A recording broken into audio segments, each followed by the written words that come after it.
et bienvenue dans cette 4e vidéo « Choisir et intégrer des cives en système champenois ». Dans la vidéo précédente, nous avions évoqué les essais mis en place autour de la production des cives et aujourd'hui, je vous propose de retrouver Andrea Vidal afin de faire le point sur les résultats obtenus.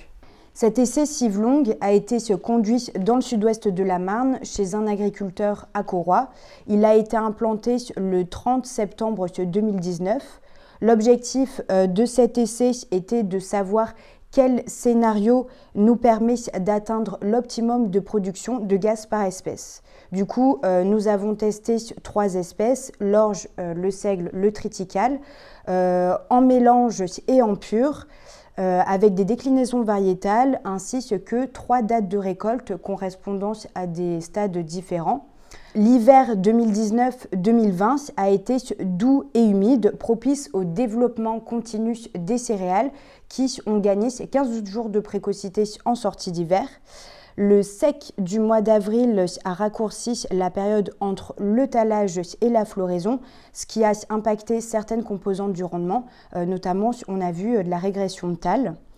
Donc cette année, on a eu des niveaux de productivité sur les céréales ensilées plus bas que pour les années précédentes, donc en moyenne autour de 10 à 11 tonnes de matière sèche par hectare. Allons maintenant à la rencontre de Tédistic, agriculteur à Clamanges.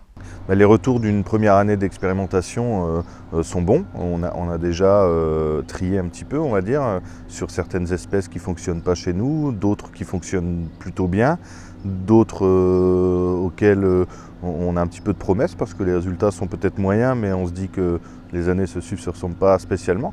Donc voilà, les résultats sont plutôt intéressants. À nous de continuer, mais effectivement on a déjà tiré quelques conclusions intéressantes. Ouais. On recherche de la biomasse, mais on recherche aussi quelque chose de pratique pour le ressemis derrière, quelque chose d'adéquat à ensiler. Il faut maîtriser les coûts de tout ça. Donc oui, on a tiré des conclusions. Pour ainsi dire, moi j'ai l'impression que les mélanges sortent un petit peu grandis de cet essai. Mélange seigle-escourgeon par exemple, ou seigle-escourgeon triticale. On a un effet tuteur du triticale ou de l'escourgeon, enfin, des choses très intéressantes comme ça. On va pousser un petit peu plus là-dessus, je crois.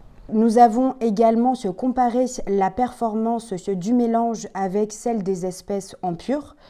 Sur une date de récolte tardif, donc au 20 mai, la productivité moyenne du mélange est équivalente à celle des espèces en pur. Par contre, sur des dates de récolte précoces, les avantages du mélange s'expriment en combinant les intérêts de chaque espèce en pur pour obtenir plus de biomasse. Donc avec le seigle, en fait, on obtient plus de biomasse rapidement. L'orge rapporte de la teneur en matière sèche et le triticale, lui, limite les risques de verse. Donc le mélange paraît très intéressant, il est vu comme un levier pour sécuriser le rendement.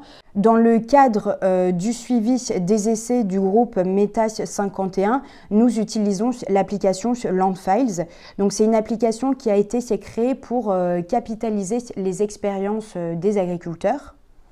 Donc sur cette application-là, j'y publie toutes mes observations afin que tous les agriculteurs de mon groupe puissent avoir accès à ces informations directement tout au long de la campagne.